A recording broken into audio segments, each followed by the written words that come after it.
Hi everyone, I'm Liz. I'm an artist, designer, and teacher, and today I want to show you how to master intricate cuts on your Cricut machine. I'll take you through every step of my process, from setting up the file in Design Space to peeling intricate cuts from the mat. There are a few easy tips that make intricate cutting so much easier, and I wanted to share those tips with you and give you a few images as free downloads so you can test out the process on your own machine.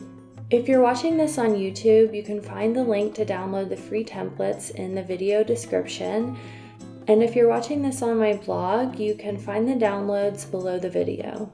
I created these images on my iPad using the design program Procreate, and I made a class on how to do that. You can watch the class on Skillshare, but if you don't have a Skillshare membership, you can pick up a free trial on my site.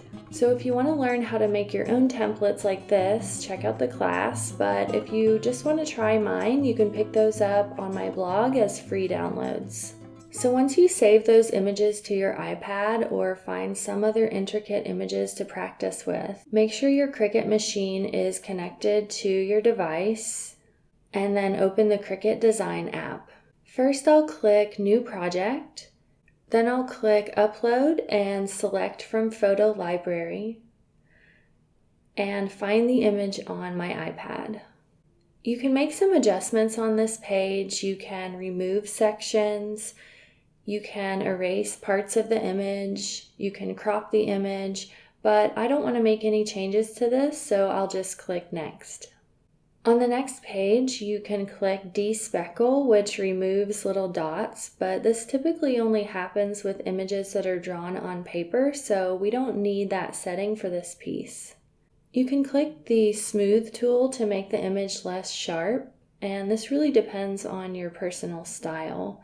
So you can see that each time you click it, the lines get more narrow, so you want to be careful not to make your cut lines too thin. Then I'll click Next and name my image. Next it takes me to my gallery, and I can click on the image and click Insert. And then it drops the image on this canvas and I can resize it. I'm keeping an eye on the dimensions because I want to be sure this will fit on the paper I'm using. My paper is 8.5 by 11 and I'm making a greeting card, so I want this to be smaller than 8.5 by 5.5 inches. You don't have to place this perfectly on the paper at this stage, you just have to resize it. Once I have the sizing right, I'll click Make It. If you already had something on your canvas, then you'll have to click Replace to replace that image. Next, I'll choose my material size, which is 8.5 by 11 inches. Then I'll place my image where I want it to cut. And if the sizing isn't right here, you can click Canvas to go back to the resizing page. So I'll put the image exactly where I want it to cut on the canvas. Next, I'll click Continue, and it'll ask me what kind of material I'll be cutting. For this project, I'm going to choose 80-pound cardstock, and for the next one, I'll choose intricate cardstock because I want to show you the difference between the regular cardstock setting and the intricate setting. When I first got my Cricut machine, I was using the 60-pound cardstock setting, but it didn't cut all the way through the paper, so I was wasting a lot of time picking out tiny pieces. Then I tried the 80-pound cardstock setting and it was a little bit better, but still not perfect. So now I always use the intricate cut setting, which cuts everything twice. Since I started using that setting, I haven't had any trouble with getting even the tiniest pieces out. The one downside of this setting is that it leaves marks on your mat, so eventually I'll have to buy a new mat when this one gets too scarred up, but I think you can get a pack of 3 for about $20 on Amazon, whereas I would spend hours of my time picking out little pieces if I didn't use this setting. So if I can get a few months or a year out of this one mat, that's good enough for me. I did want to mention that though, so if you try this and it does leave marks on your mat, you aren't surprised. So you can get to that setting by clicking All Materials and then in the search bar type Intricate. Once you choose a paper, it'll ask you to load your tools and mat. Next, I'll stick my paper to the mat, and I use the light grip mat. I find that's perfect for intricate cuts. I tried the more sticky mats and it did tear some of the tiny little pieces, so I recommend this light grip mat.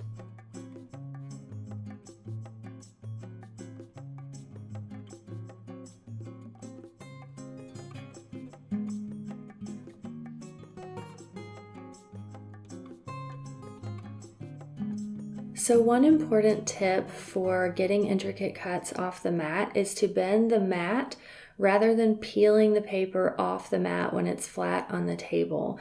So if you peel the paper straight off the mat, it's going to put a permanent curve in your paper, and it also makes it a little more difficult to get the paper off of the mat.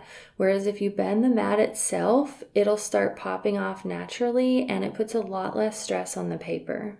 You can see with this first piece, I have to do a lot of extra work to get the little pieces out because I use that 80-pound cardstock setting. So this is a little easier on your mat, but also it causes a lot of extra work. With this next piece, I use the intricate cut setting, and you can see how intricate this shape is, and it just comes right off the mat, no problem.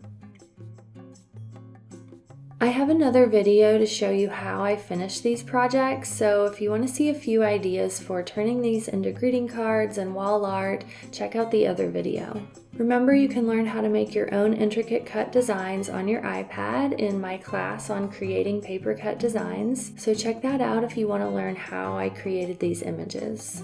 If you have any questions about my process, just send me a message through my website and I would be happy to help. Also, I would love to see your project if you try one of these intricate cuts, so please share what you make. You can tag me on Instagram or Facebook at Liz Kohler Brown to share your finished project. Thanks so much for watching, and I'll see you again next time. Bye-bye.